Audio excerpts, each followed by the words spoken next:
Hello friends, welcome to UPSC वाला। This is Sonia Ahuja और आज हम पढ़ने वाले हैं economics class 10th chapter 2 sectors of the Indian economy.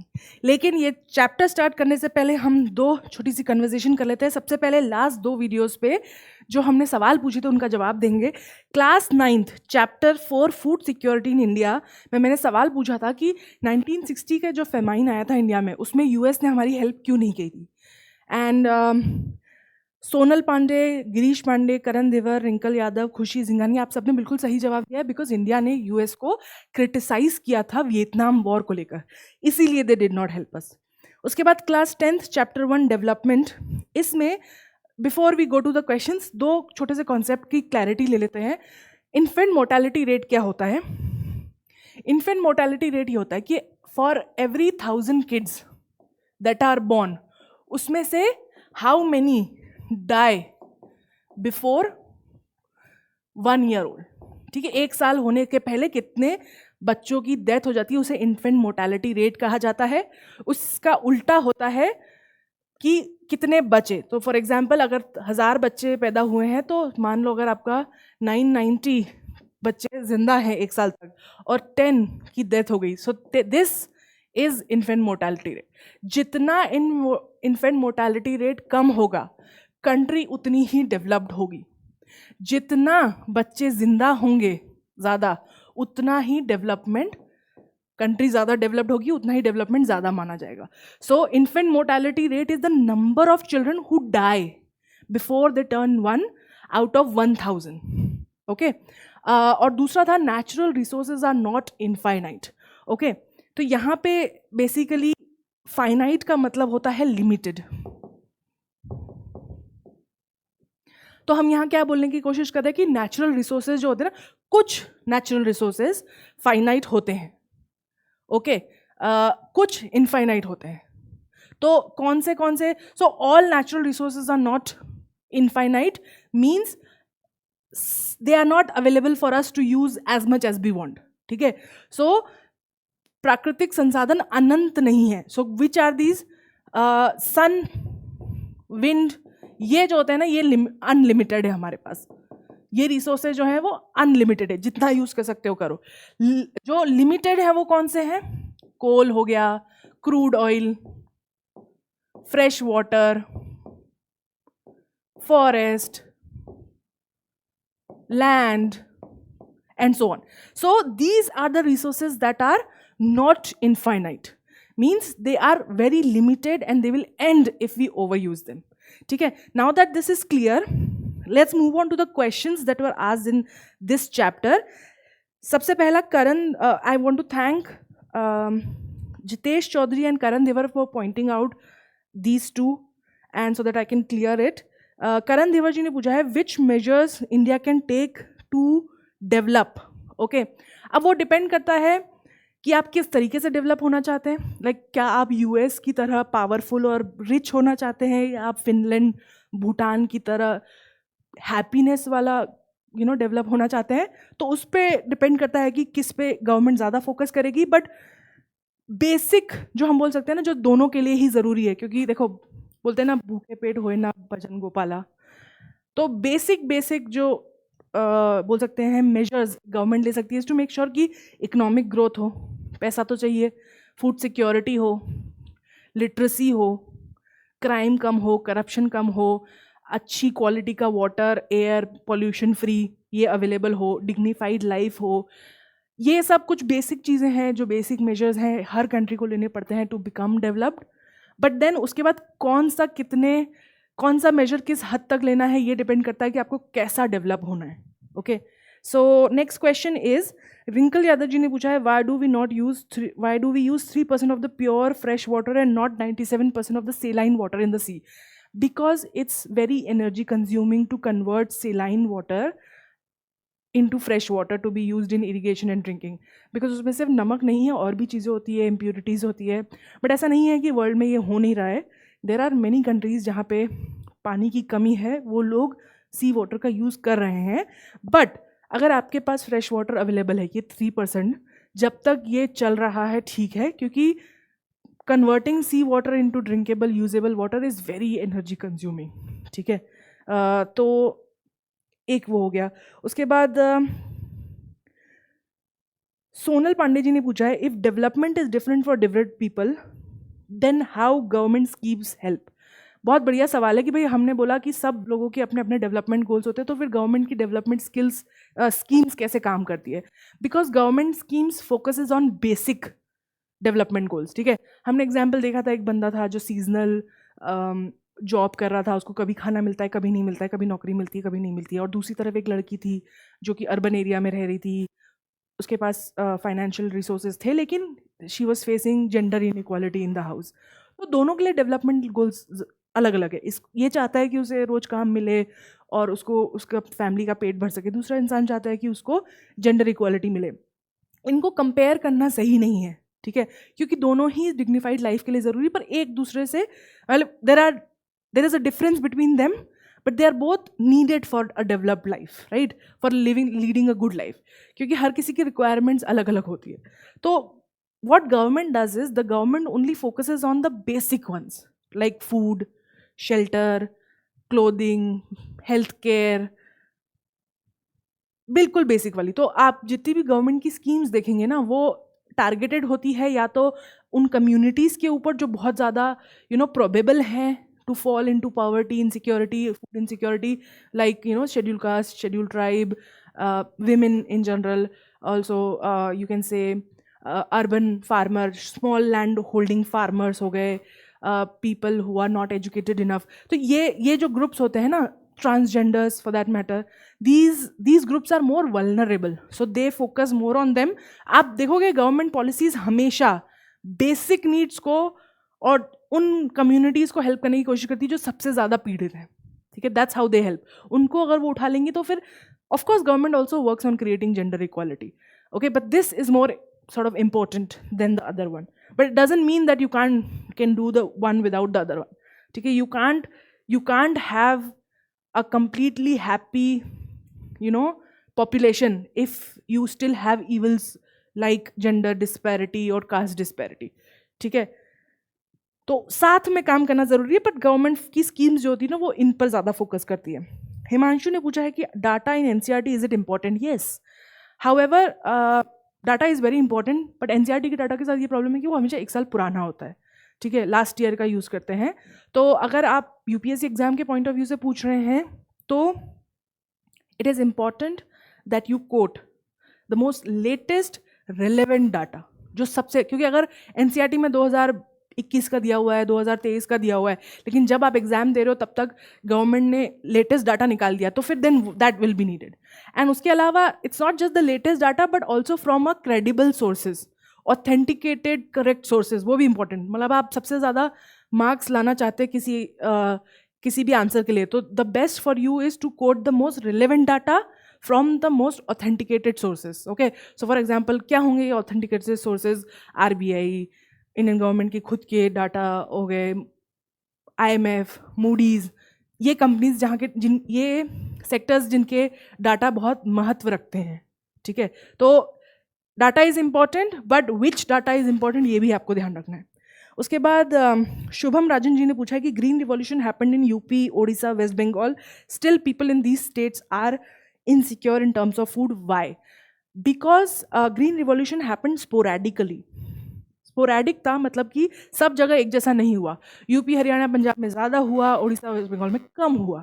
तो इसीलिए कुछ स्टेट्स में फूड सिक्योरिटी की प्रॉब्लम नहीं है, वहीं दूसरी स्टेट में आज भी फूड सिक्योरिटी है, even though we have gone through green revolution. Second था इंडिया का GDP पर कैपिटा. तो मैंने जो एनसीईआरटी में कोट किया हुआ है वो बताया था, which is Indian GDP per capita 2019. Indian GDP per capita 2019 in US dollar 6700. आप अगर इस तरीके से सर्च करेंगे तो आपको यही डाटा मिलेगा, 6700 या 68 के आसपास ही है डाटा. तो yes, the one you coated is actually not correct. If you search this in US dollars, 2009 में GDP per capita annually is 6700. Okay, so and finally strike 4 and 5, Shabani, Akram ji, Urmi, Nikita Singh, Nikita Raj, Jyoti Verma, Himanshu, Suhani, Pranay, Namita, Preeti, Daksh and Rajni Soni. Thank you so much for joining my lectures. I am so elated to see your messages. I read all the comments that you guys leave and you guys are so sweet. Thank you so much. So let's start with the chapter Sectors of Indian Economy. Again, अगर आपने मेरे पुराने lectures पढ़े हैं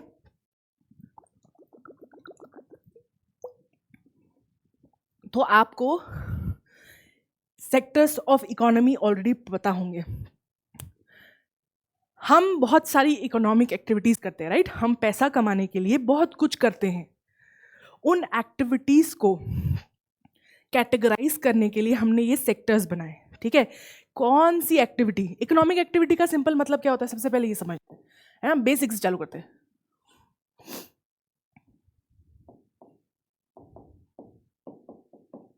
economic activity का मतलब होता है वो काम जिससे आप पैसा कमाते हो, उसे पैसा कमाते हो या कोई प्रोडक्शन होता है,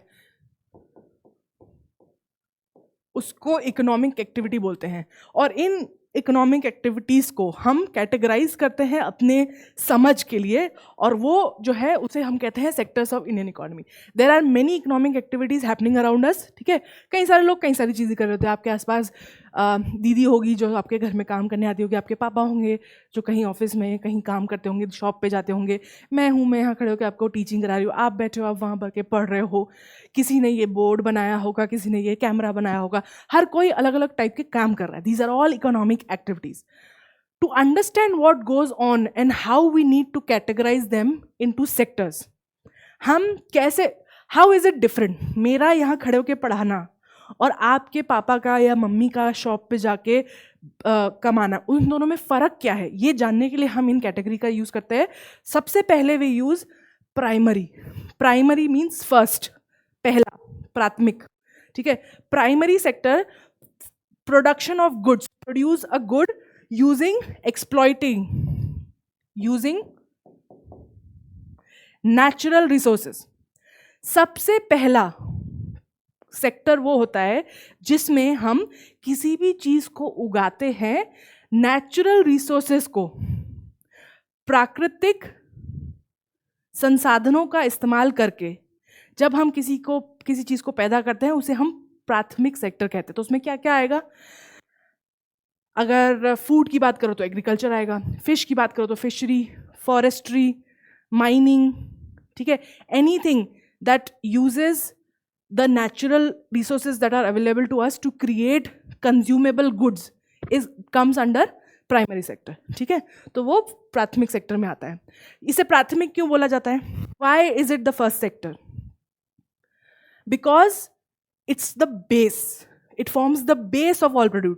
हम जो भी चीज़ यूज़ करते हैं, हम जिस भी चीज़ की मदद लेते हैं, हम जिस भी चीज़ से एक अच्छा जीवन जीते हैं, उसका बेसिस नेचर से ही आता है. ठीक है, मान लो ये बोर्ड है, ठीक है, ये ज़मीन पे तो नहीं उगा है, काय से बना है? ग्लास या प्लास्टिक, राइट? प्लास्टिक मान लो, प्लास्टिक कहाँ से आता है? प्लास्टिक आता है क्रूड ऑयल, कोल, नेचुरल गैस, सॉल्ट, इससे पॉलीमराइजेशन जो बोलते हैं प्रोसेस से, उससे बनता है प्लास्टिक. तो कोई भी चीज़ इस वर्ल्ड में जो हमारे आसपास एग्जिस्ट करती है, जो हम इस्तेमाल करते हैं, वो at the end of the day आता नेचुरल रिसोर्सेज से ही है, उसी के आधार पर बना हुआ है. इसीलिए हम उसको प्राइमरी या प्राथमिक सेक्टर बोलते हैं. Since most of the natural products we get are from agriculture, dairy, fishing, forestry, this sector is known as agriculture sector. क्योंकि ज़्यादातर जो चीज़ें हम यूज़ करते हैं अपने जीवन के लिए वो एग्रीकल्चर रिलेटेड एक्टिविटीज़ से आती है, इसलिए प्राइमरी सेक्टर को एग्रीकल्चर सेक्टर भी कहा जाता है. इवन दो प्राइमरी सेक्टर में और भी चीज़ें आती है, पर ज़्यादातर एग्रीकल्चर, फिशरी, डेयरी इन सब से रिलेटेड है. ठीक है. Second sector, it covers activities in which natural products are changed into other form through ways of manufacturing. Secondary sector में क्या होता है? जो नेचुरल, फर्स्ट प्राइमरी सेक्टर से जो नेचुरल प्रोडक्ट हमें मिले उसके ऊपर काम करके जब हम कोई प्रोडक्ट बनाते हैं तो उसे उस प्रोसेस को सेकेंडरी कहा जाता है. फॉर एग्जाम्पल गुड़. गुड़ पेड़ पे नहीं उगता है, गुड़ बनाना पड़ता है. उसके लिए आपको गन्ना चाहिए, गन्ने का रस चाहिए. तो गन्ना, sugar cane, and that comes from the land. But when you squeeze the sugar cane, reduce the sweet sap into, this caramelized concoction by putting heat, then you form jaggery. That's good. तो क्या हुआ, आपने एक natural product को लिया, उसके ऊपर कुछ चेंजेस करे, उसको एनर्जी दी या उससे एनर्जी ली या उसके साथ कुछ काम किया, उस प्रोसेस को मैन्युफैक्चरिंग बोलते हैं. जब आप वो करते हैं तो जो फाइनल चीज़ बनती है, जो प्रोसेस होती है चेंज करने की, उसे हम सेकेंडरी सेक्टर का कहते हैं. The product is not produced by nature. जो प्रोडक्ट हमें नेचर से नहीं मिलते हैं, जिन्हें कुछ न कुछ मैन्युफैक्चरिंग प्रोसेस की ज़रूरत होती है इस्तेमाल करने से पहले, उस सब को सेकेंडरी सेक्टर में माना जाता है. फॉर एग्जाम्पल, हम पेट भरने के लिए रोटी खाते हैं. रोटी पेड़ पे नहीं उगती है, पेड़ पे उगता है गेहूँ. गेहूँ का आटा पीसा जाता है, फिर वो आटा हम खरीद के लाते हैं, उसको गूंथते हैं, उससे रोटी पकाते हैं, फिर हमें वो रोटी मिलती है. तो रोटी itself, that process of making गेहूं से लेकर रोटी तक, that process is called manufacturing, and everything we use goes through manufacturing. Every product that we use goes through some cleaning, some procedure, right? हाँ, एकदम ज़मीन से निकाल के हम बहुत कम चीज़ें खाते हैं.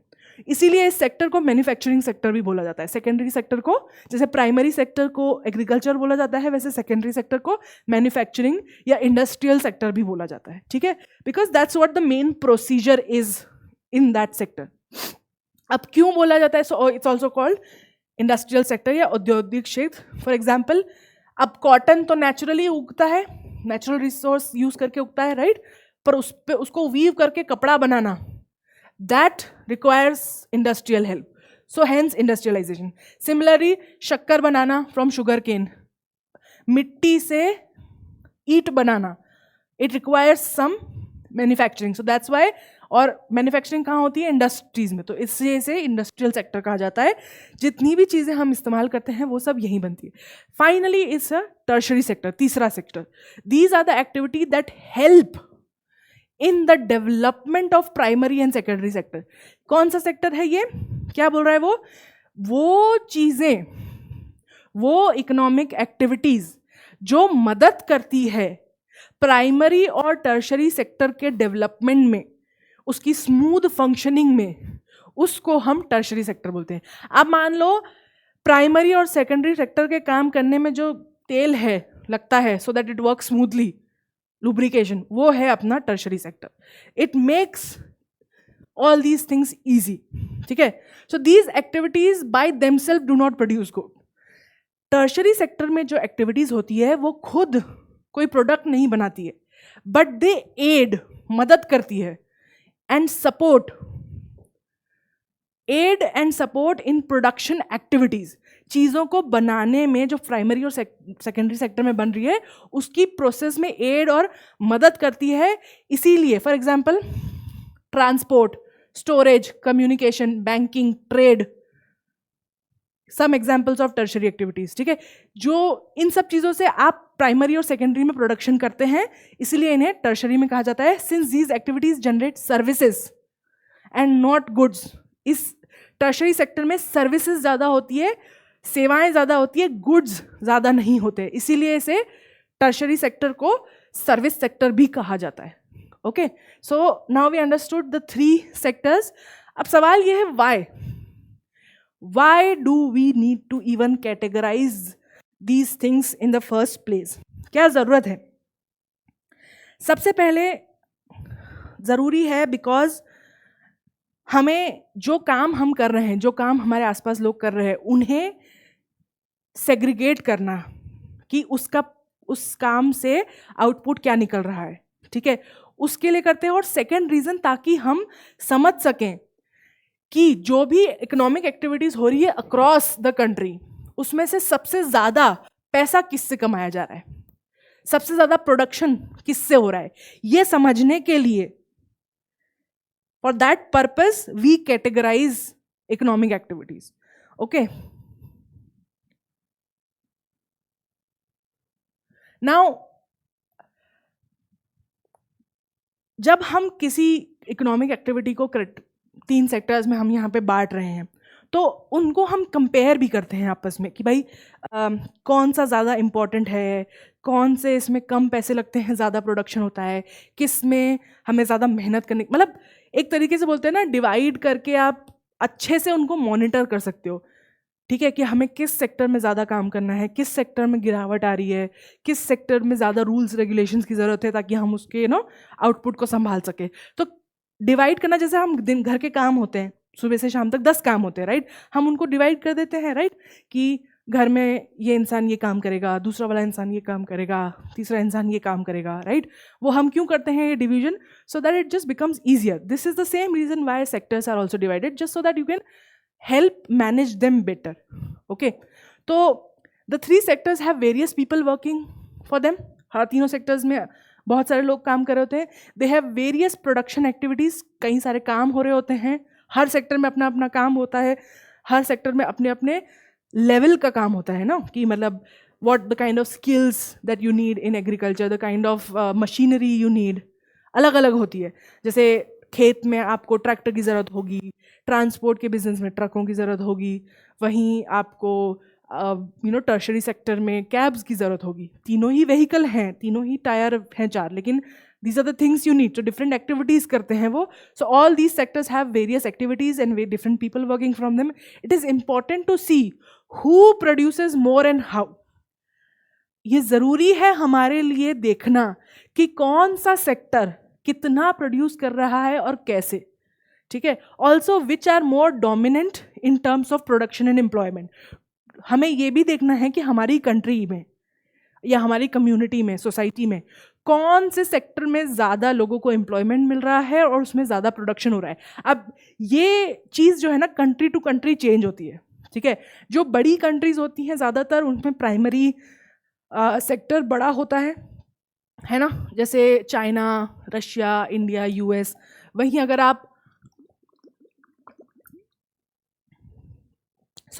छोटी कंट्रीज में जाएंगे विच आर ऑल्सो डेवलप्ड, वहाँ पे देखोगे tertiary sector, service sector, technology, IT, ये ज़्यादा अच्छा होता है. तो आपके पास क्या रिसोर्सेज अवेलेबल हैं और उन रिसोर्सेज का इस्तेमाल करके आप कितना ज़्यादा प्रोड्यूस कर सकते हो, ये nation to nation, state to state, community to community बदलता रहता है. तो इस पर एक जो बोलते हैं ना, नज़र रखी जा सकती है बाय कंपेयरिंग दीज 3 सेक्टर्स. अब यहाँ हम समझेंगे कि भाई हम बोल रहे हैं कि कौन सा सेक्टर जो है वो ज़्यादा प्रोड्यूस कर रहा है. तो करेंगे कैसे? How do you count? आप काउंट कैसे करोगे कि कौन सा सेक्टर ज़्यादा पैसे खर्चा कर रहा है? देखो, एक इसका बहुत बेहतरीन एग्जाम्पल देती हूँ. अगर आपको पता करना है कि आपके घर में जो खाना आप खाते हो उसमें कितना पैसा लगता है, तो कैसे करोगे? ठीक है, मान लो आप जानना चाहते हो कि आपके घर में चपाती पे कितना खर्चा हो रहा है. How much do you spend on rotis in your household? So you know the amount of wheat you have, right? Then you need to know how much flour did you get. Then you will know how much chapati you get, right? But then wheat से जब flower में change होता है तो थोड़ा बिखर जाता होगा, उड़ जाता होगा. फ्लावर से जब चपाती में चेंज होता है तो भी तभी भी कुछ एडिशन सब्ट्रैक्शन होता है, वाटर ऐड होता है, फ्लावर को चपाती में बनाने में गैस यूज़ होती है, एनर्जी यूज़ होती है, ठीक है, टाइम, लेबर यूज़ होता है, अपने आप थोड़ा ना बन जाती है. तो अगर आप जानना चाहते हो कि खाने पे कितना खर्चा हो रहा है, तो you can't just take the amount of wheat you have.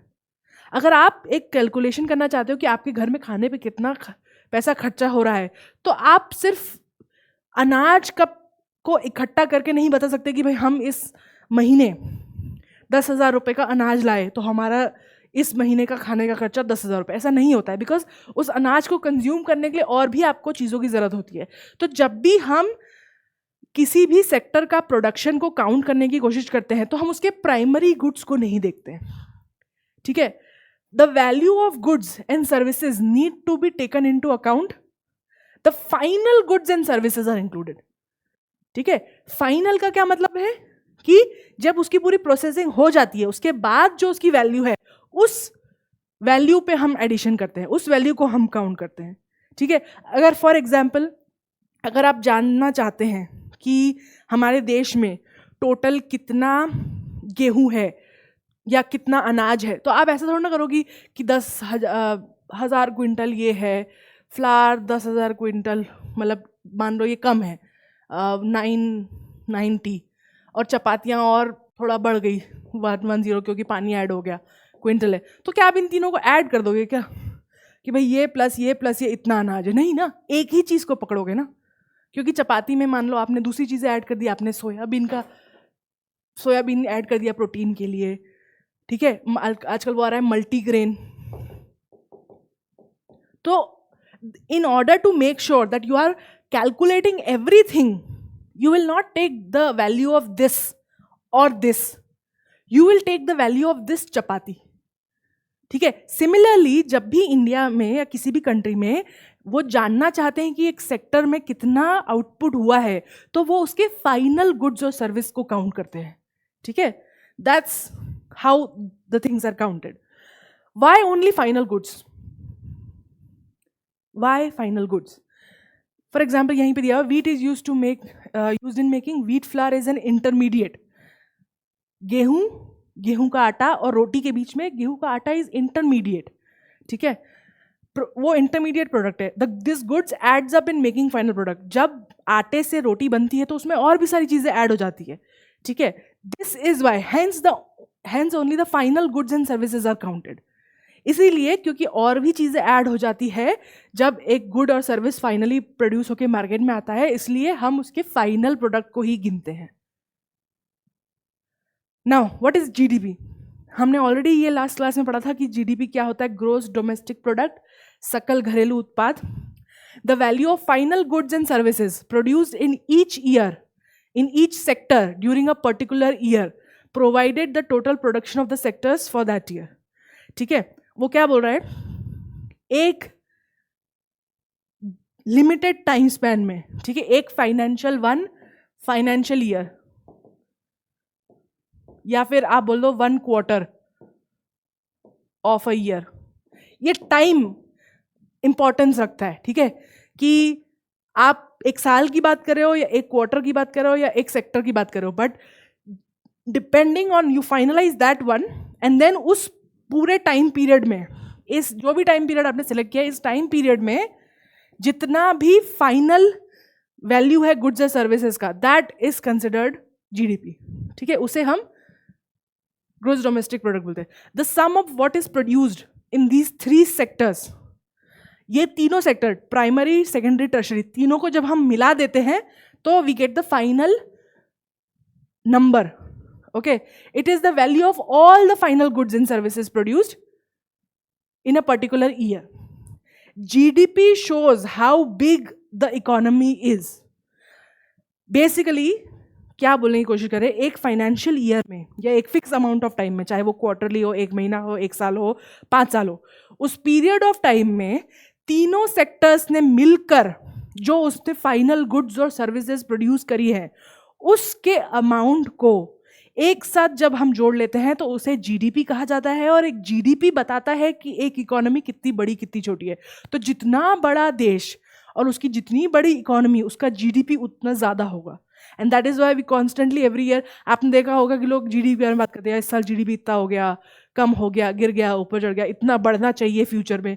Y do we talk about GDP? Because जितना ज़्यादा आपका जीडीपी होगा उतना ही आप इकोनॉमिकली स्ट्रॉन्ग कंट्री हो, ठीक है। Historical changes in the sectors, हम समझने की कोशिश करेंगे कि ये सेक्टर्स हमेशा से ऐसे थे या उनमें समय के साथ में क्या बदलाव आया है। हिस्टोरिकली प्राइमरी सेक्टर, अब ये इंडिया की बात हो रही है, ठीक है, primary sector was the most important activity. पहले primary sector which is agriculture sector, वो सबसे इंपॉर्टेंट था। क्यों? क्योंकि एग्रीकल्चर सेक्टर से आती है रोटी, और हमने देखा है रोटी के बिना कुछ नहीं चलता। So one of the main economic activities was always agriculture, because उसके बेसिस पे ही सब कुछ चलता है। एज फार्मिंग मेथड्स इवॉल्व्ड, जैसे फार्मिंग की मेथड इवॉल्व हुई, the production and output increased. ठीक है, मतलब क्या, हमने यार ग्रीन रिवॉल्यूशन की बात करी थी कि उसमें कैसे हाइब्रिड क्रॉप्स, मतलब क्रॉप साइकिल्स हो गए थे, एक ही लैंड पे मल्टीपल क्रॉप्स, एक ही लैंड पे एक साल में कई सारे क्रॉप्स लगा रहे थे। उसके अलावा हाई यील्डिंग सीड्स यूज़ कर रहे हैं, उसके अलावा ड्रिप इरिगेशन यूज़ कर रहे हैं, केमिकल्स एंड फर्टिलाइजर्स यूज़ कर रहे हैं डिफरेंट टाइप के। ठीक है, उससे है ना फार्मिंग की मेथड इवॉल्व हुई और अब हमारा प्रोडक्शन बढ़ गया। ठीक है, so this is what happened, this allowed, because हमारा प्राइमरी सेक्टर का प्रोडक्शन बढ़ा, it allowed people to transition to other profession. ठीक है, बेसिकली वो क्या बोलने की कोशिश कर रहा है कि पहले सब लोग खेती करते थे क्योंकि खेती से ही खाना आता था, लेकिन जब हमारे पास ग्रीन रिवॉल्यूशन हुआ और ऐसा समय आया जब बहुत सारा प्रोडक्शन होने लग गया, उसके कारण लोग दूसरी चीज़ें करना चालू हुए। ठीक है, अब आपको पता है कि हमारे देश में सबके लिए इनफ रोटी है, तो फिर वो पढ़ाई में जाएंगे, खेल कूद में जाएंगे, आर्मी में जाएंगे and so on, right. But primary sector employees most number of people, लेकिन फिर भी उसके बावजूद भी इंडिया में प्राइमरी सेक्टर में सबसे ज्यादा लोग काम करते हैं। Manufacturing and factories expanded, factories डल गई बहुत सारी मैन्युफैक्चरिंग, क्योंकि अब पेट तो सबका भर रहा था, इनफ फूड था, एक जना इनफ फूड उगा पा रहा था कि उससे 10 परिवार खा सके, तो we had a lot of, so वो बाकी जो 9 परिवार है वो कुछ और कर सकते थे, right. So manufacturing and factories and expanded and grew, people started to get employed there. अब क्योंकि इनफ खाना था तो लोग फैक्ट्रीज डालने लग गए, फैक्ट्रीज बढ़ गई तो फैक्ट्रीज में लोग काम करने लग गए। The secondary sector gradually became the most important in total production. फिर धीरे धीरे क्या हुआ, अब वैल्यू एडिशन में समझाती हूं यहां पे। For example, wheat is cheaper than flour, which is again cheaper than ready-made chapati. With every process, हर बार जब भी उसमें कुछ मैन्युफैक्चरिंग की जाती है इंडस्ट्री, तो उसकी वैल्यू बढ़ती जाती है। ठीक है, तो क्या हो रहा है यहाँ पे, जब क्योंकि हमारे पास इनफ ग्रेन था तो मैन्युफैक्चरिंग फैक्ट्रीज एक्सपांड हुई, फिर लोग जाके उस फैक्ट्रीज में काम करने लग गए। इसके बाद एक समय ऐसा आया कि सबसे ज़्यादा प्रोडक्शन, सबसे ज़्यादा पैसा यही इंडस्ट्री कमाने लग गई, manufacturing industry. Hence over the time a shift had taken place, है ना। सो इसके बाद क्या हुआ है कि we are seeing a shift कि अब पहले एग्रीकल्चरल सेक्टर या प्राइमरी सेक्टर सबसे ज़्यादा पैसे कमाता था, लेकिन because of the abundance and allowance evolution of farming activities हम अब और दूसरे काम भी कर पा रहे हैं, और नाउ मैन्युफैक्चरिंग सेक्टर ज़्यादा पैसा कमा रहा है। In last 100 years there has been further shift from secondary to tertiary। फिर हमने लास्ट 100 सालों में नोटिस किया कि अब मैन्युफैक्चरिंग से हम सर्विस सेक्टर की तरफ ज़्यादा जा रहे हैं, वो ज़्यादा बड़ा होते जा रहा है, उसमें ज़्यादा पैसा आते जा रहा है। The service sector has become the most important in terms of total production.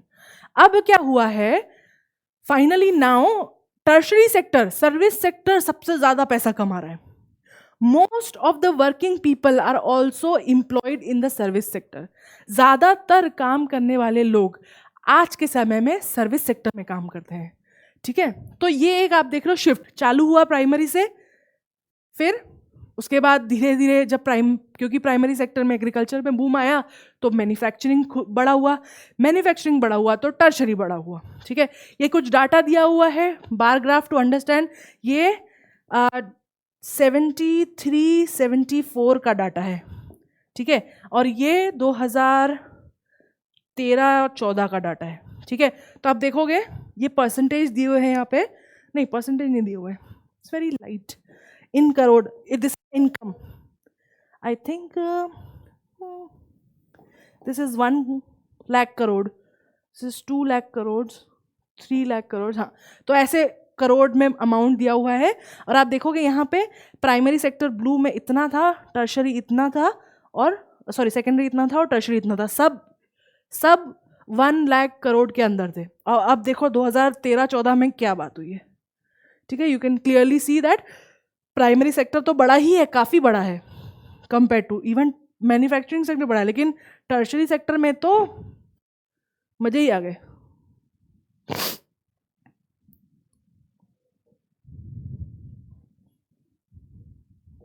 Now एक सेकेंड, सॉरी।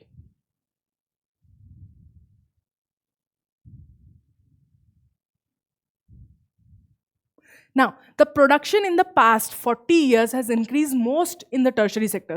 आखिरी के पास्ट के 40 सालों में सबसे ज़्यादा प्रोडक्शन जो इंक्रीज हुआ है वो टर्शरी सेक्टर में ही हुआ है. This is why tertiary sector important है. Rising importance of tertiary sector because last 40 years में what we are seeing tremendous growth. Okay, as a result in year 2013-14 the tertiary sector emerged as the largest producing sectors in India. इस कारण से 2013-14 के बाद India का largest producing sector जो है वो टर्शरी सेक्टर बन गया, प्राइमरी सेक्टर को पार कर गया. ठीक है. Why is the tertiary sector becoming so important? See, the growth of basic services like health, education, transport, financial services and defense and others. सबसे बड़ा रीज़न कि क्यों टर्शरी सेक्टर इतना बड़ा हो गया इज बिकॉज हमें ऐसी सर्विसेज अवेलेबल हो गई. देखो, आपकी हेल्थ ज़्यादा अच्छी तो आप ज़्यादा काम कर सकते हो, आपके पास ज़्यादा एजुकेशन है तो आप ज़्यादा प्रोडक्शन कर सकते हो, अगर आपके पास ईजी ट्रांसपोर्ट अवेलेबल है तो आप और दूर तक अपना मार्केट फैला सकते हो, राइट. तो क्योंकि ये सब सर्विसेज अवेलेबल हुई इसलिए ग्रोथ एकदम से बढ़ गई. In a developing country, the government has to take a responsibility for provision of these services. Usually, एक जो developing countries होती है या underdeveloped countries होती है, उनमें government को इसका ध्यान देना पड़ता है, क्योंकि to give these basic facilities, tertiary sector की facilities, you need to have a lot of infrastructure. एक कम्युनिकेशन आप एक जना कम पैसे से नहीं बिठा सकता, आपको नेशन वाइड कम्युनिकेशन चाहिए. ट्रांसपोर्ट के लिए रोड बनाने हैं, एक इंसान एक कम्युनिटी रोड नहीं बना सकती है, राइट. हेल्थ के लिए आपको पूरा इंफ्रास्ट्रक्चर चाहिए, एक इंसान हॉस्पिटल नहीं चला सकता. तो यूजुअली डेवलपिंग कंट्रीज़ में ये जो रिस्पॉन्सिबिलिटी होती है ना, ये गवर्नमेंट की होती है, गवर्नमेंट प्रोवाइड करता है. लेकिन जैसे ही कंट्री अंडर डेवलप से डेवलपिंग और डेवलपिंग से डेवलप्ड होने जाती है तो क्या होता है, उनमें ये प्राइवेट सेक्टर्स में ये सब होने लगता है, ये इजीली अवेलेबल हो जाती है ये सर्विसेज, और गवर्नमेंट को इतना ध्यान नहीं देना पड़ता. बट यूजुअली डेवलपिंग कंट्रीज में government has to take care of this. Growth of agriculture has led to development of services like transport storage. क्योंकि इंडिया में प्राइमरी सेक्टर बहुत बढ़िया से बूम हुआ, उसके रिस्पॉन्स में टर्शरी सेक्टर और बढ़ा. ठीक है. अगर आपके पास बूम हुआ है प्रोडक्शन का तो फिर आपको उतने ही ज़्यादा ट्रक लगेंगे ना उस सामान को भेजने के लिए. अगर आपके पास पहले 100 ट्रक जितना अनाज निकलता था तो 100 ट्रक 10 यहाँ 10 यहाँ 10 यहाँ करके आप अपनी चारों डायरेक्शन में 10-10 गांव में एक ट्रक भेज देते थे. अब आपके 100 से ज़्यादा 500 ट्रक 1000 ट्रक लग गए. तो एक तो आपको 1000 ट्रक चाहिए, प्लस आप उस ट्रकों को और दूर तक चारों डायरेक्शन में भेज सकते हो. तो देन आपको कम्युनिकेशन चाहिए. अब जितना दूर इंसान है वो वहाँ से पैसे कैसे भेजेगा, तो आपको बैंकिंग सिस्टम चाहिए, राइट. बात करने के लिए कम्युनिकेशन सिस्टम चाहिए. तो जितना जोर से हमारा एग्रीकल्चर एक्सपांड हुआ उतनी ही जोर से हमारा टर्शरी सेक्टर भी एक्सपांड हुआ उसकी हेल्प करने के लिए. The rise in income levels also help, क्योंकि अब लोग ज़्यादा कमाने लग गए तो उन्हें और सर्विस की ज़रूरत है. देखो, बेसिक अगर आपके पास पैसे कम है तो आप बेसिक चीज़ों पे ध्यान दोगे, पढ़ाई पे, अपनी हेल्थ पे, खाने पे. पर आपके पास इनकम ज़्यादा है तो आप फिर देन लेजर पे भी जाओगे, राइट. अगर आपके पास एक्स्ट्रा इनकम है तो देन आप घूमने जाओगे तो टूरिज़्म बढ़ेगा. ठीक है. आप फास्ट फूड दूसरे टाइप के खाना ट्राई करोगे तो उसकी दुकानें खुलेगी. अगर आपके पास पैसे हैं तो वो तो ही तो आप जाके खरीद पाओगे. तो अगर आसपास में लोगों के पास पैसे ही नहीं है तो कोई मैकडॉनल्ड्स क्यों खोलेगा, राइट. पैसे होंगे तब तो खोलेगा कोई भी दुकान, क्योंकि उसमें पैसा लगता है. तो जितना लोगों के पास ज़्यादा पैसा आने लग गया उतनी ज़्यादा वो सर्विसेज और ऐड करने लग गए, और this is how the tertiary sector expanded. Dominance of IT communication, और उसके बाद आईटी और कम्युनिकेशन का जो सर्विसेज है उसने तो एकदम दहाड़ मचा दी. ठीक है. एकदम से बूम हुआ. India became suddenly the new silicon. Bangalore में एकदम से सेकेंड सिलिकॉन वैली बन गया यूएस के बाद. अब डिस्पैरिटी इन ग्रोथ, विकास में असमानता, क्योंकि हमने ये एक सवाल भी आया था जो मैंने अभी जवाब दिया था कि क्यों ग्रीन रिवॉल्यूशन के बाद भी हमारे यहाँ कई कई स्टेट्स में आज भी बहुत गरीबी है, लोगों के पास इनफ खाना नहीं, मतलब इतने बड़े देश में आज भी लोग भूखे पेट सो रहे हैं जहाँ इतना अनाज है, ठीक है, मतलब गवर्नमेंट के गोडाउनों में सड़ रहा है, लेकिन वहीं दूसरी तरफ लोग भूखे, तो कुछ तो कमी हो रही है बीच में, राइट। तो क्योंकि ग्रोथ में, विकास में ना डिस्पेरिटी है, असमानता है, कुछ जगह बहुत ज़्यादा डेवलप हो रही है, कुछ नहीं, तो ऐसा ही सेक्टर्स में भी है। At one and there are limited number of services that employs highly skilled and educated workers. हमारे पास वैसी सर्विसेज नहीं, बहुत कम हैं जिसमें बहुत ही स्किल्ड लोगों की ज़रूरत पड़ती है। On the other hand there are very large number of people engaged in other services. Means ऐसी सर्विसेज, ऐसी सेवाएं जिसमें बहुत हाईली स्किल्ड इंसान की ज़रूरत पड़ती है, ठीक है, जैसे कि सर्जन, न्यूरो सर्जन हो गया, या डॉक्टर किसी भी टाइप का, या फिर एकदम बोल सकते हैं ना और कौन सी फील्ड है, इसरो के साइंटिस्ट हो गए, ये एकदम हाईली स्किल्ड है। तो number of services that are available which requires highly skilled and educated worker वो बहुत कम है।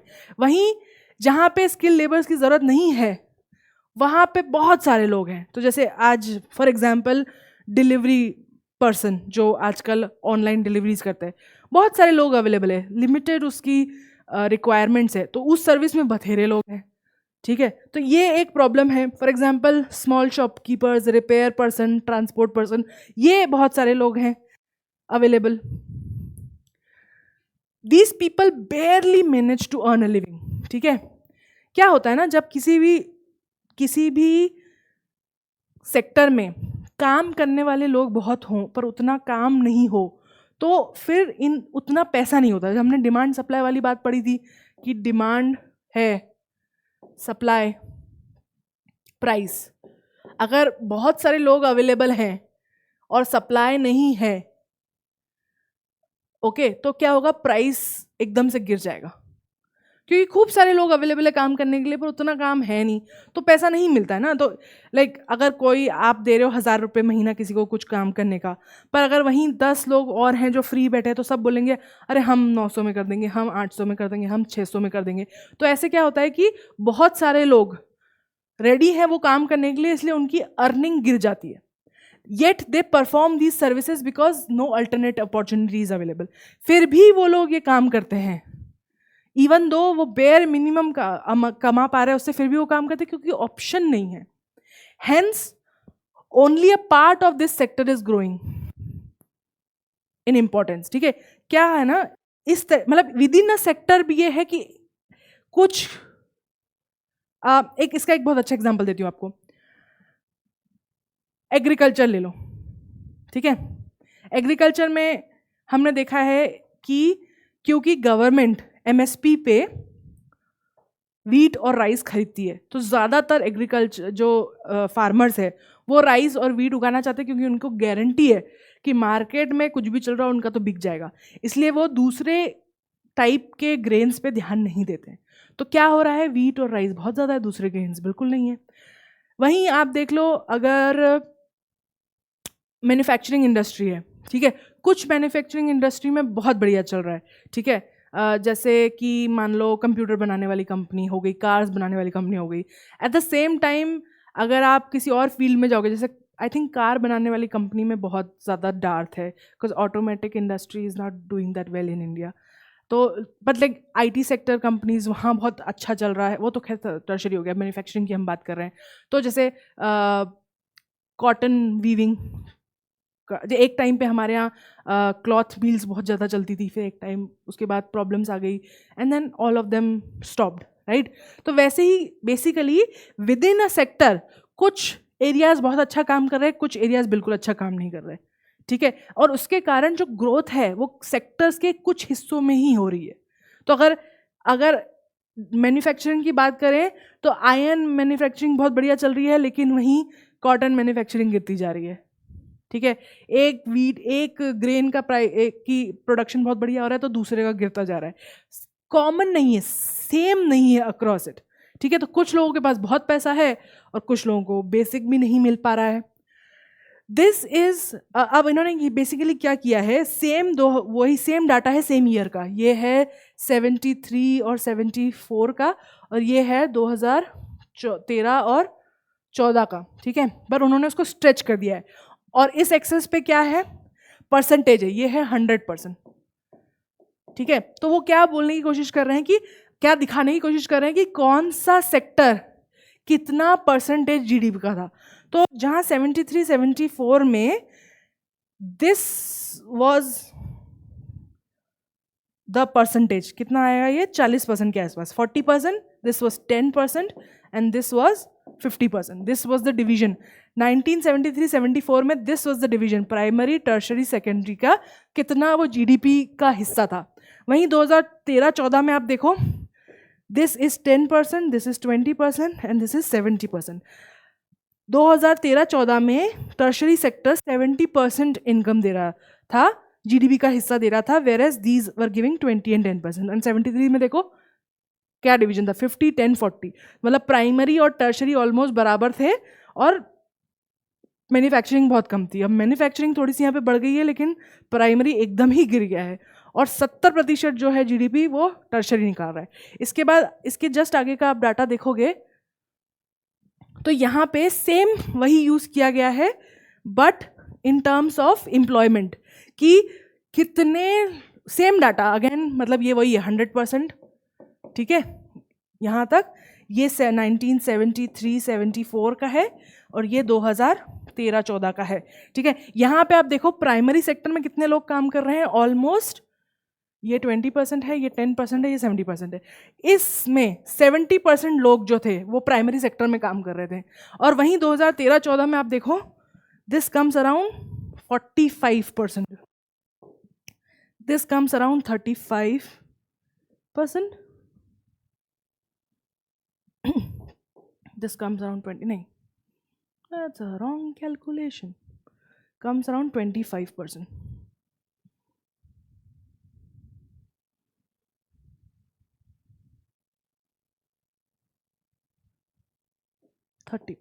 है ना, this looks more appropriate, okay।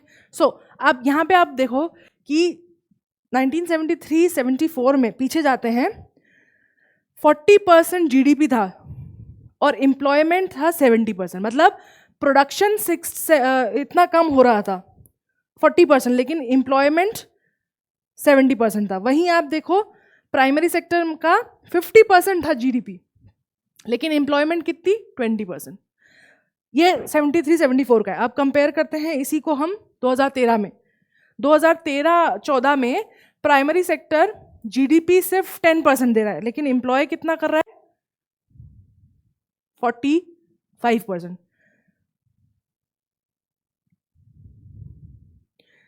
Primary sector, tertiary sector 70% GDP दे रहा है 2013-14 में, बट एम्प्लॉयमेंट सिर्फ 30%।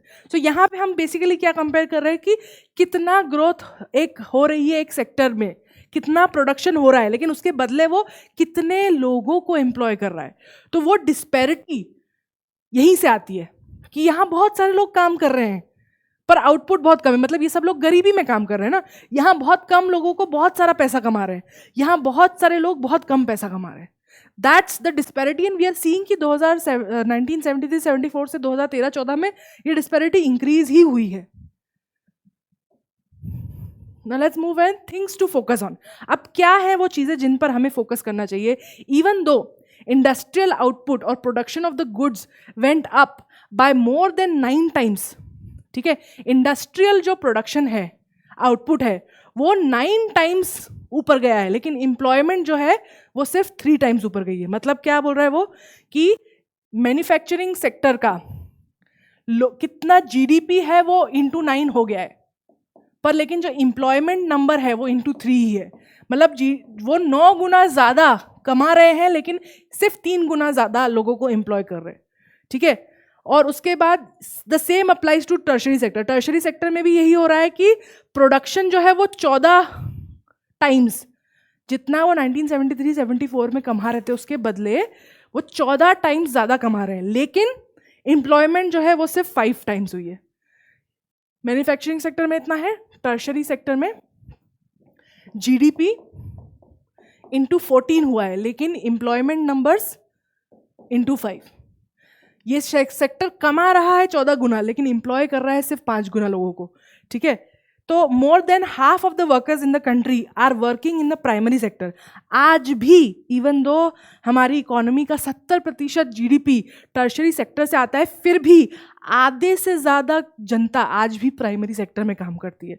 तो इसका क्या मतलब है कि वो हमने ना एक कॉन्सेप्ट पढ़ा था डिस्गाइज्ड एम्प्लॉयमेंट करके, ठीक है। जब डिस्गाइज्ड एम्प्लॉयमेंट क्या होता है, जब कोई काम हो X, उसको एक इंसान कर सकता है, एम्प्लॉय 1, और वो Z अमाउंट कमा सकता है, लेकिन क्योंकि लोगों के पास बहुत कमी है ना, एम्प्लॉयमेंट नहीं है, काम नहीं है, तो वही X काम 2 लोग कर रहे हैं, E1 एंड E2। अब Z को फिर डिवाइड किया जा रहा है Z1 और Z2 में, मतलब जहां ये काम जो है वो एक जना कर रहा था 100 रुपये कमा रहा था, वहीं ये इंसान अब 2 जने काम कर रहे हैं, अब 50-50 रुपये कमा रहे हैं। प्रोडक्शन लेकिन 100 ही हो रहा है, ठीक है। तो अब टेक्निकली तो 2 लोग एम्प्लॉयड है, लेकिन प्रोडक्शन एक जने जितना हो रहा है। यही हो रहा है एग्रीकल्चर सेक्टर में भी, क्योंकि सबसे ज़्यादा ग्रोथ टर्शरी सेक्टर देख रहा है, लेकिन सबसे ज़्यादा एम्प्लॉयमेंट अभी भी प्राइमरी में है, इसलिए प्राइमरी सेक्टर में जो लोग काम कर रहे हैं वो गरीब होते जा रहे हैं, ठीक है। Agriculture employs more people than it should. ज़्यादा लोग एग्रीकल्चर में काम कर रहे हैं, इतनी उनकी आवश्यकता नहीं है। Even if you shift a certain number of workers from it, the production will not be affected. Means अगर आप एग्रीकल्चर सेक्टर में से कई सारे लोगों को निकाल दो कि आप काम मत करो, तो भी उसका प्रोडक्शन पे कोई इम्पैक्ट नहीं पड़ेगा। मीन्स जहाँ आज एक खेत पे 50 लोग काम कर रहे हैं, तभी भी उतना ही अनाज उग रहा है जितना अगर 25 लोग काम कर रहे होते तो उगता। मतलब कि वो बाकी जो 25 लोग हैं ना, वो डिस्गाइज्ड एम्प्लॉयमेंट में है, काम तो कर रहे हैं लेकिन प्रोडक्शन कुछ नहीं हो रहा, उनका पैसा मिल रहा है उनको। और ये यूजुअली जब होता है जब गरीबी बहुत ज़्यादा होती है, जब काम नहीं मिलता है लोगों को, तो ये चीज़ ज़्यादा होती है। अब ये एग्जाम्पल दिया है curious case of Lakshmi. Lakshmi के पास 2 हेक्टेयर ज़मीन है जो कि अनइरीगेटेड है, मीन्स ठीक से उसमें इरीगेशन नहीं हो रहा है, प्रॉपर इरीगेशन नहीं हो रहा है। She is dependent on rain, मतलब उसके पास बोरवेल इलेक्ट्रिसिटी नहीं है। अगर बारिश हुई तो she will have you know उस दिन उस साल एग्रीकल्चर होगा, अगर नहीं हुई तो फिर बैठी रहेगी। She grows crops like jowar and arhar, ठीक है। All 5 members of her family work in the plot.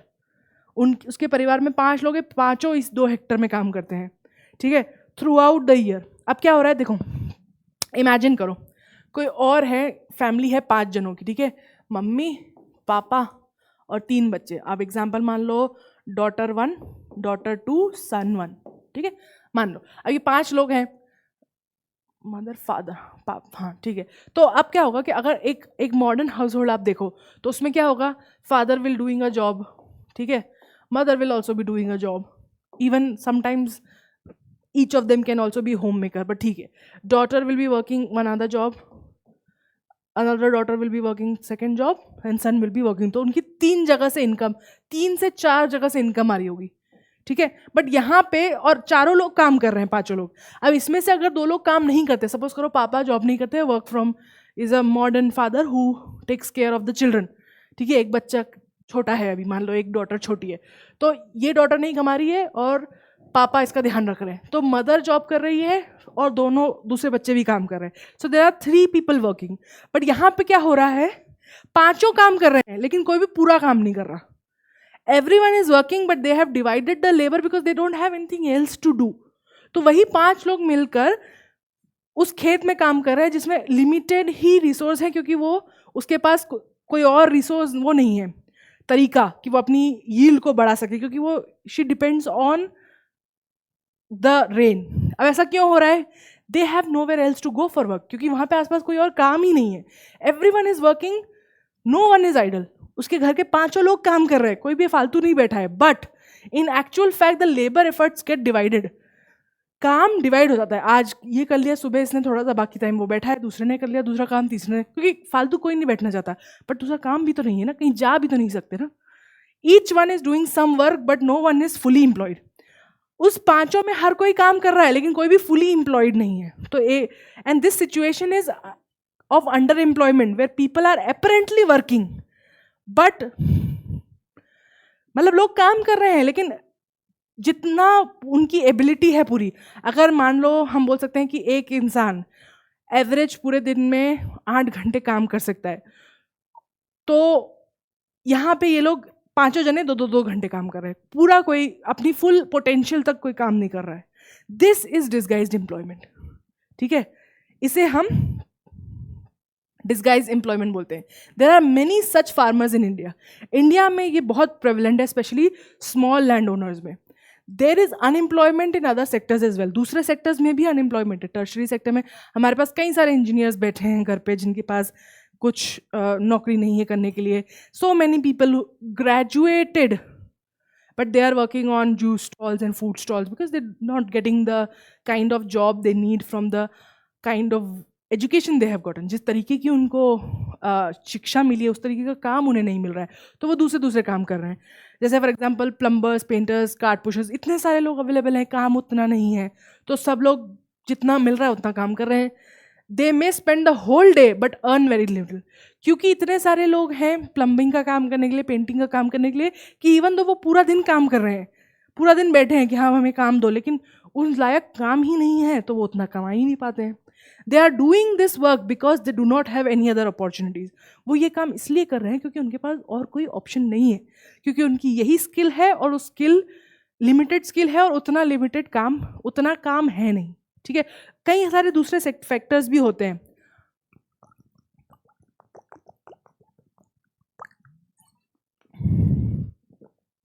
एक चीज जो मैंने नोटिस करी है बहुत ज्यादा इज, बहुत सारे लोग पीछे रह जाते हैं आजकल अगर वो इंटरनेट पे नहीं अपनी सर्विसेज को लेकर करते, क्योंकि ज़्यादातर लोगों को बड़े शहरों में, मुंबई, दिल्ली, इस तरीके की सिटीज़ में, मेट्रो सिटीज़ में, people don't, because they are migrating, लोग जॉब में इधर उधर जा रहे हैं, तो उन्हें पता नहीं है लोकली कि कहाँ चीज़ कहाँ मिलती है, तो they all dependent on their devices. Phone पे अमेजोन से ऑर्डर कर दिया, अर्बन क्लैब से किसी को काम करने के लिए मंगवा लिया. अब इसमें क्या हो रहा है ना कि वो लोग जो इंटरनेट पे नहीं है उन्हें उतना नौकरी नहीं मिलती, उतना काम नहीं मिलता, तो दे आर, जो बड़ी कंपनीज है they are able to consolidate a lot of work, but जो छोटे इंडिपेंडेंट वर्कर्स है वो काम नहीं कर पा रहे. So these are multiple reasons why this is happening. How to create more employment, और रोजगार कैसे हम बना सकते हैं. Financial support through loans and cheap agriculture. अब जैसे आप वो एग्जाम्पल ले लो जो हमें दिया गया है, एक सेकेंड पीछे जाते हैं. लक्ष्मी का जो एग्जाम्पल दिया है, she owns 2 hectares which is unirrigated, right. अगर इसी का एग्जाम्पल लेके हम समझते हैं कि कैसे हम मदद कर सकते हैं सुनीता की, लक्ष्मी की, सॉरी, अगर हम उसको इजीली लोन दे दें तो वो शायद ट्यूबवेल, इलेक्ट्रिसिटी का कनेक्शन ले ले, बोरिंग करवा ले, तो उसके पास पानी हमेशा अवेलेबल होगा, तो वो ज़्यादा अच्छे से इरीगेट कर पाएगी. बेटर इंफ्रास्ट्रक्चरल सपोर्ट, ठीक है, उसकी जो वो उगा रही है, मतलब उसके आसपास दूसरी चीज़ें हो करने के लिए जहाँ पे, ताकि वो और उसके एक बच्चा शायद काम कर ले फील्ड पे, लेकिन बाकी जो 3 मेंबर है वो कहीं और जाके काम कर ले, तो ऐसा इंफ्रास्ट्रक्चर अवेलेबल हो. बेटर एक्सेस टू टेक्नोलॉजी हो, ठीक है, कि उसके पास अपने जो वो उगा रही है उसको बेचने के लिए जो मार्केट है वो एक्सेस कर पाए उसको टेक्नोलॉजी के through. Better reach to market obviously. Better access to industries, जहाँ वो अपना अनाज बेच के उसको, क्योंकि कोई भी चीज़ जो ज़मीन से उगती है उसको एक प्रोसेसिंग के थ्रू जाना पड़ता है, तो अगर वो अच्छे से कनेक्टेड है इंडस्ट्रीज से तो ईजिली अपना सामान उन इंडस्ट्रीज को बेच पाएगी, राइट. बेटर स्टोरेज फैसिलिटीज़, कि वो अपने अनाज को स्टोर कर पाए. Food processing facilities to the farmer, कि वो फार्मर्स को अपने प्रोसेसिंग फैसिलिटी, क्या होता है कि कोई भी अनाज जो उगता है ना वो एक टाइम होता है, टाइम स्टैम्प होता है उस पर, कि उसको इतना टाइम तक आप उस तरीके से रख सकते हो, उसके बाद वो ख़राब हो जाएगी, राइट. बट आप उसमें उसको अगर प्रोसेस कर लेते हो, जैसे फॉर एग्जांपल अगर टमेटो ले लो, टमाटर की आपने फसल उगाई, तो आप उसको 10, 15, 20 दिन रख सकते हो कोल्ड स्टोरेज में, 1 महीना रख सकते हो, बट कभी ना कभी वो ख़राब हो जाएगी. बट उसी को अगर आप प्रोसेसिंग करके टमाटर की प्यूरी बना दो, टमाटो केचप बना दो, तो उसकी शेल्फ लाइफ बढ़ जाती है, वो ज़्यादा समय तक आप रख सकते हो. तो वो प्रोसेसिंग अवेलेबल करा दो ताकि उनका जो भी वो चीज़ें उगा रहे हैं वो लंबे समय तक उसको रख सके. Excuse me.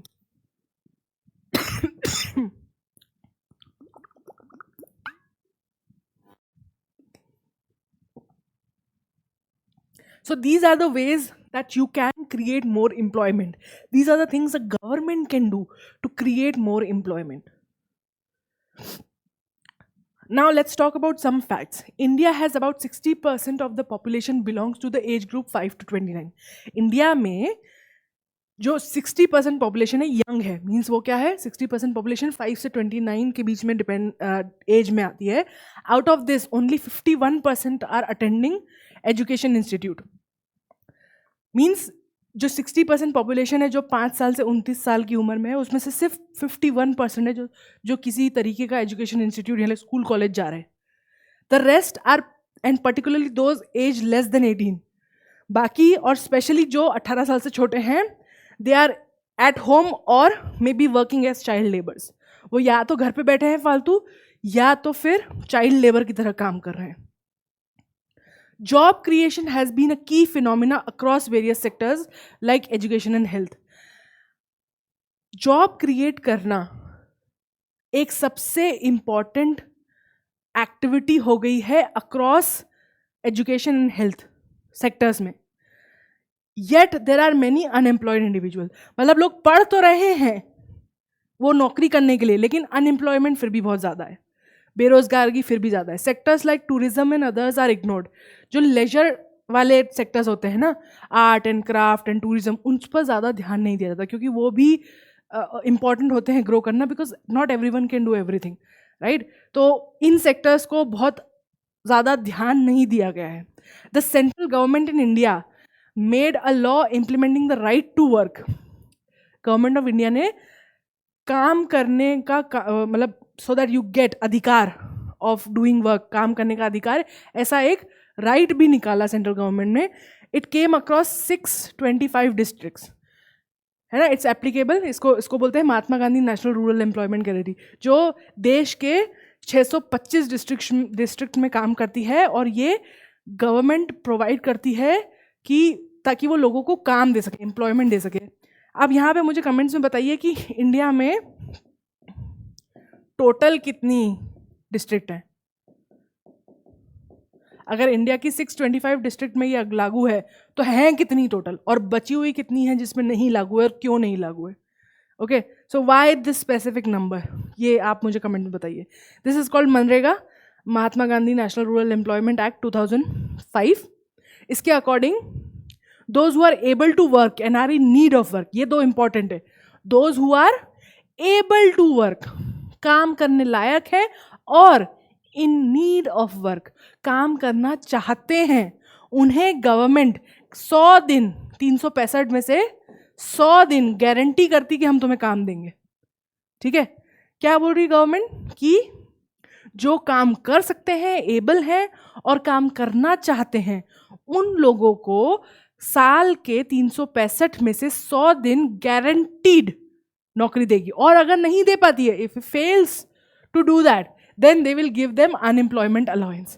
मीन्स कि अगर गवर्नमेंट उन्हें वो काम नहीं दे पा रही है तो फिर वो उन्हें पैसे देंगी. The type of work that would, तो किस टाइप का काम करवाती गवर्नमेंट, बेसिकली कौन सा ऐसा काम करवाती है गवर्नमेंट इनको देने के लिए, तो वो प्रेफर करती है ऐसा काम करवाना जिससे प्रोडक्टिविटी, प्रोडक्शन और इंक्रीज हो लैंड का. वो ऐसा काम करवाते हैं जिससे लैंड का प्रोडक्शन और इंक्रीज हो, उस टाइप के काम को इंपॉर्टेंस दी जाती है. ठीक है, the type of work that would in future help to increase the production of land will be given preference under this act. ठीक है, ऐसा काम जिससे कि फ्यूचर में लैंड का प्रोडक्शन और अच्छा हो, उस काम को बढ़ावा दिया जाता है. ठीक है,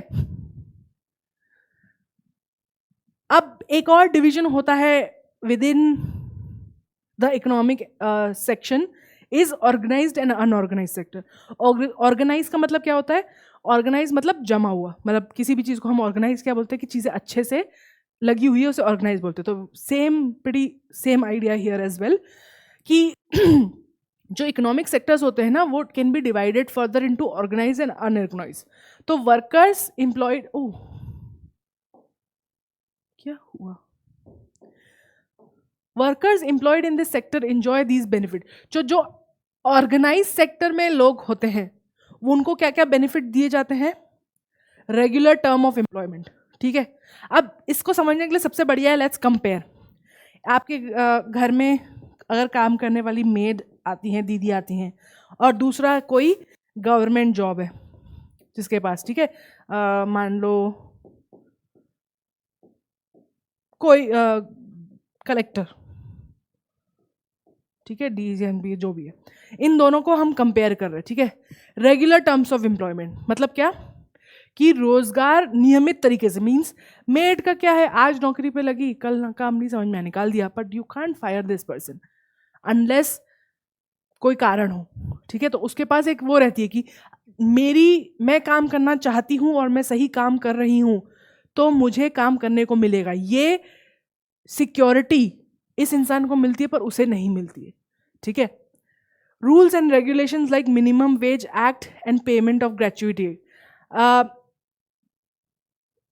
कितना पैसा दिया जाएगा किस काम का, ठीक है, किस लेबर और सर्विस का, गुड्स का कितना अमाउंट रहेगा, ये ऑर्गेनाइज सेक्टर में फिक्स होता है।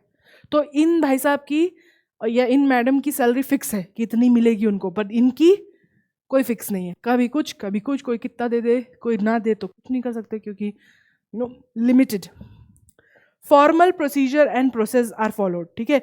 इनके एम्प्लॉयमेंट में फॉर्मल प्रोसीजर होता है, आपको लिखित में दिया जाता है कि आप आज से हमारे साथ गवर्नमेंट ऑफ इंडिया के साथ काम करेंगे, साइन करिए और अब आप एम्प्लॉई हैं। मेड आज लगी, कल लगी, चली गई, परसों निकाल दिया, कोई शिफ्ट हो गया, कहीं चला गया, ज़रूरत नहीं है कुछ और, अब तो निकाल दिया, कोई एम्प्लॉयमेंट का रूल्स नहीं है। Security of employment same, made के पास कोई सिक्योरिटी नहीं है। Expected number of working hours, ठीक है, एक गवर्नमेंट जॉब वाले को पता है कि उसे 8 घंटे सुबह जाना है, 2 शाम को वापस आ जाना है, उस बीच में उसे 1 घंटे का लंच ब्रेक मिलता है। लेकिन मेड्स किसी दिन बहुत ज़्यादा काम है, किसी दिन कोई काम नहीं है, ठीक है। ओवर टाइम, अगर वो ज़्यादा काम करते हैं तो वो ज़्यादा पैसे मांग सकते हैं, बट वहीं मेड से अगर आप ज़्यादा काम कराते तो कोई उन्हें बराबर देता नहीं है। पेड लीव, अगर गवर्नमेंट जॉब वाला बीमार हो जाता है तो वो छुट्टी ले सकता है, लेकिन अगर मेड बीमार है उसकी छुट्टी के पैसे काट लिए जाते हैं। मेडिकल बेनिफिट्स, अगर करेक्टर बीमार होता है तो उसे, अगर वो बीमार होता है और उसे डॉक्टर हॉस्पिटल जाना पड़ता है तो हॉस्पिटल का बिल जो है उसको पॉलिसी इंश्योरेंस में मिलता है, लेकिन मेड अगर पैसा है तो कराओ, ठीक नहीं तो सहन करो। रिटायरमेंट बेनिफिट्स, ये गवर्नमेंट जो काम कर रहा है वो जब 60 साल का 65 साल का हो जाएगा, जब उसकी ड्यूटी पूरी हो जाएगी तो वो रिटायर हो जाएगा, गवर्नमेंट उसको हर महीने कुछ ना कुछ अमाउंट देगी। बट एक ऐसा इंसान जो अनऑर्गेनाइज सेक्टर में काम कर रहा है लाइक अ मेड, जब उसके हाथ पर काम करना बंद हो जाएंगे तो फिर she will get nothing, right. And not all benefits are available in the same, ठीक है, सारे बेनिफिट भी अवेलेबल नहीं होते। Usually outside the purview and control of government rules regulation not followed. सरकार हर काम के लिए, हर लेबर के लिए एक जनरल लॉ बनाती है कि भाई आप अगर लोगों से काम करा रहे हो तो आप उनको दोगे, आप उनको नोटिस दोगे ताकि वो अपनी फाइनेंसेस को संभाल सके। लेकिन कई बार क्या होता है ना, बिकॉज अगर कोई देख नहीं रहा है कि आप सही से काम कर रहे हो कि नहीं कर रहे हो तो लोग फॉलो नहीं करते हैं, ठीक है। सॉरी।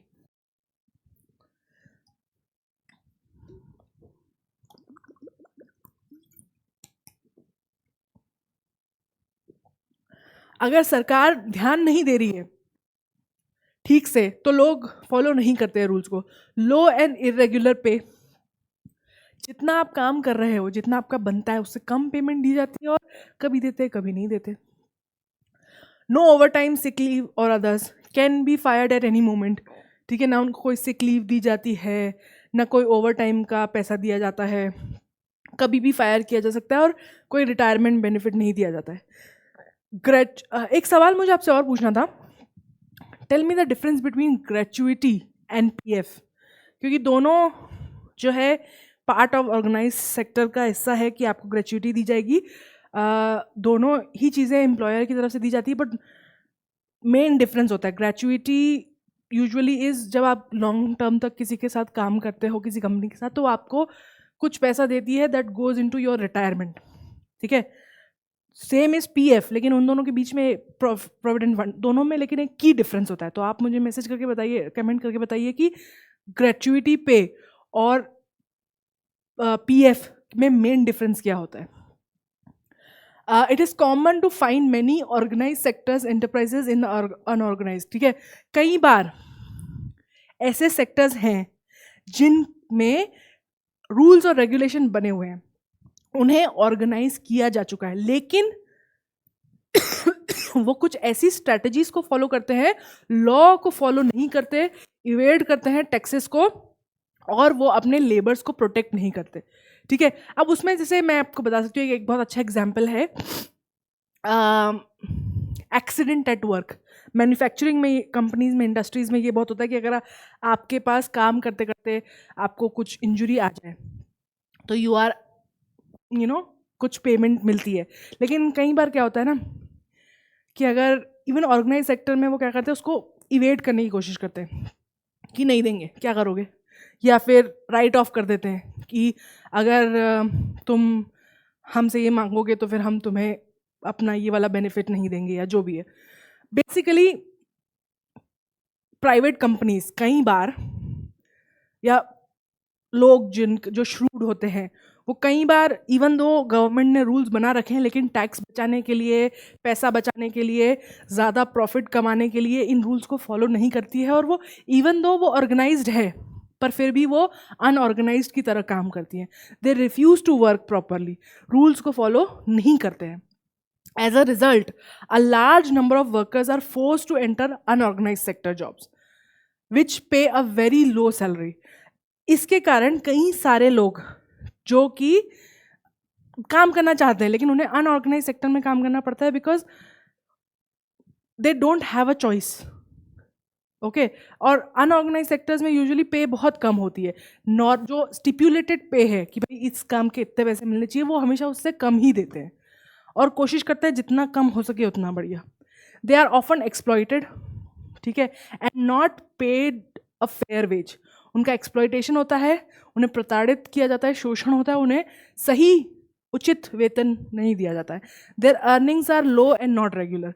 कम पैसा दिया जाता है और रेगुलरली नहीं जाता, कभी दिया जाता है कभी नहीं दिया जाता, डिपेंडिंग अपॉन जैसा मालिक चाहे, है ना.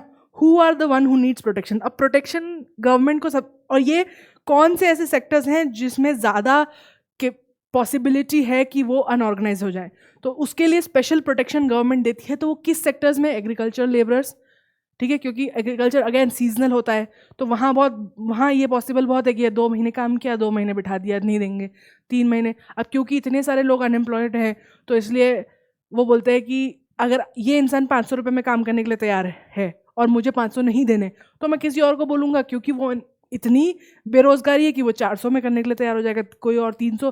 तो वो प्राइस गिरते जाते हैं क्योंकि इतने लोग काम करने के लिए हैं. तो जो ओनर है या जो ओनर ऑफ लैंड है या इंडस्ट्री है, वो कोशिश करता है कि जितना मैं लो बॉल कर सकूँ, जितना मैं कम पैसे दे सकूँ, उतना मेरा प्रॉफिट ज़्यादा होगा. तो इसलिए agriculture labourers, shopkeeper, share croppers क्या होते हैं? Right in the comments what is share croppers. Black Smiths and gold Smiths, ठीक है, स्मॉल एंड मार्जिनल फार्मर्स जिनके पास छोटा लैंड होता है. ब्लैक स्मिथ्स और गोल्ड स्मिथ्स से basically it's an example, but mostly craft जो करते हैं, हैंडलूम क्राफ्ट, उनकी बात करी जा रही है यहाँ पे. कैजुअल वर्कर्स वो काम करते हैं, जो कैजुअल वर्कर्स क्या होते हैं, जैसे सफाई कर्मी हो गया या कोई ऐसा काम जो रेगुलर बेसिस पे नहीं होता है. Workers from backward classes, obviously ST SC, women, people coming from lower in any form, social discrimination जिनके साथ भी होता है. अब वो कुछ भी हो सकता है, अलग अलग जगह पे अलग अलग होता है. इंडिया में तो वैसे कास्ट के बेस पे ज़्यादा होता है, लेकिन अगर आप आउटसाइड इंडिया जाओ तो रेस के बेसिस पे होता है, कहीं पे जेंडर के बेसिस पे होता है, कहीं पे रिलीजन के बेसिस पे होता है. तो backward classes can mean different things in different context. Okay, but it's based on discrimination in the society. How can they be supported? Government क्या कर सकती है इन लोगों को सपोर्ट करने के लिए? Small scale industries need to be regulated, ठीक है. गवर्नमेंट को सपोर्ट करना चाहिए small scale industry. Small scale industry means क्या? छोटी छोटी जो मैन्युफैक्चरिंग होती है, जैसे जहाँ पे 50 लोग काम करते हैं, 10 लोग काम करते हैं, छोटी इंडस्ट्री होती है, छोटा आउटपुट है, उसको गवर्नमेंट सपोर्ट करे ताकि उसे रॉ मटेरियल और मार्केटिंग आउटपुट मिल सके। उसके अलावा we can also find majority of workers from we can also find that the majority of workers from scheduled caste, tribes and backward communities find themselves in on unorganized sector. Usually society में जो लोग हैं जो कि discriminate किए जाते हैं वो हमेशा अपने आप को अनएम्प्लॉयड सेक्टर में पाए जाते हैं, क्योंकि मजबूरी होती है, क्योंकि लोग उनको नहीं देना चाहते काम, क्योंकि वो डिस्क्रिमिनेटेड है, लोग उन्हें अच्छा नहीं मानते, इसलिए भेदभाव करते हैं, तो वो ज़्यादातर यूजुअली अनएम्प्लॉयड सेक्टर में जाते हैं। इसीलिए हमारे यहाँ किसी भी तरीके के बैकवर्ड या किसी भी तरीके से डिसएडवांटेज वल्नरेबल कम्युनिटी होती है तो उसको और आगे बढ़ाया जाता है, गवर्नमेंट उनको और अपनी स्कीम्स में और आगे स्पेशल रिजर्वेशन देती है। Besides getting irregular and low paid work, these workers also will face social discrimination. Social discrimination मतलब जो कम पैसे कमाते हैं, कम होते हैं उन्हें, हमने ये बात पिछली वाली क्लास में भी करी थी कि जैसे अगर लोगों के पास गेटोइजेशन की बात करी थी हमने पहले, कि लोग मजबूरन ऐसे एरिया में रहते हैं जहाँ उन्हें फैसिलिटीज़ नहीं अवेल करती, क्योंकि वो they are not able to work, क्योंकि उनके पास ना पैसा नहीं है, कम बेरोज़गारी है या कम पैसा कमाते हैं, इरेगुलर है, तो उन्हें सोशल डिस्क्रिमिनेशन भी फेस करना पड़ता है। Protection and support of the unorganise sector workers are thus necessary for both economic and social development. Means क्या, protection and support to the unorganise, जो अनऑर्गेनाइज सेक्टर में लेबर्स काम करते हैं उनको गवर्नमेंट की तरफ से प्रोटेक्शन मिले, ठीक है, और सपोर्ट मिले, ये ज़रूरी है, नॉट ओनली ना सिर्फ इकोनॉमिक ग्रोथ के लिए लेकिन सोशल डेवलपमेंट के लिए भी। मतलब कि विकास, चाहे फिर वो आर्थिक विकास हो या सामाजिक विकास हो, वो दोनों के लिए ज़रूरी है कि जो ये अनऑर्गेनाइज सेक्टर में वर्कर्स है उन्हें प्रोटेक्शन और सपोर्ट दिया जाए गवर्नमेंट के द्वारा। This is something that the government must do. अब उसके अलावा एक और चीज़ है, एक और तरीके का डिवीजन है इकोनॉमिक सेक्टर्स में ही, जिसको बोलते हैं ओनरशिप, की उस काम की, उस प्रोडक्शन की ओनरशिप किसके पास है, पब्लिक या प्राइवेट। पब्लिक मतलब गवर्नमेंट, प्राइवेट मतलब private individual. There are two types of ownership that we come across, public and private. Public usually means, public क्यों बोलते हैं गवर्नमेंट को, क्योंकि गवर्नमेंट के पास पैसा कहाँ से आता है, पब्लिक से आता है, इसलिए उसे पब्लिक सेक्टर बोला जाता है। द गवर्नमेंट ओन्स, अगर किसी भी सेक्टर में गवर्नमेंट जो है सारी असेट्स को, असेट्स मतलब क्या, जो मशीन्स हो गई, लैंड हो गया जिस पे काम चल रहा है, वो सब अगर गवर्नमेंट ओन करती है और सारी सर्विसेज जो है वो प्रोवाइड भी गवर्नमेंट से की जाती है, तो उसे हम पब्लिक सेक्टर बोलते हैं। जैसे कि इंडिया में रेलवे जो है वो पब्लिक सेक्टर मीन्स रेलवे पूरी तरीके से गवर्नमेंट ही चलाती है, सारी रेल उन्हीं की है, सारी रेल की विभाग की ज़मीनें उनकी है, सारी पटरियाँ उनकी, सारी ट्रेनें उनकी है, और ट्रेन की जो सर्विस वो प्रोवाइड करते हैं वो भी गवर्नमेंट ही देती है, मीन्स वही चलाती है, टिकट बेचती है एंड सो ऑन। और या फिर लोग जो ट्रेन चलाते हैं उनको सैलरी पे करती है, उनको जॉब देती है, everything is done by government. That's why railway, Indian railway is a public sector और पब्लिक कंपनी। और उसके अलावा अब कुछ टाइम तक एयर इंडिया भी था, पर अब तो it has is shifting. Private sectors, ownership and assets and delivery of service. तो ओनरशिप ऑफ असेट, जो चीज़ें हैं उनकी ओनरशिप, और जो डिलीवरी है सर्विस की, वो प्राइवेट इंसान के हाथ में होती है, या तो कंपनी या तो इंडिविजुअली। क्या एक इंसान या एक ग्रुप के पास होती है तो उसे हम प्राइवेट सेक्टर बोलते हैं। For example Reliance, IBM, more features, sorry, it's not a conducive weather for teachers.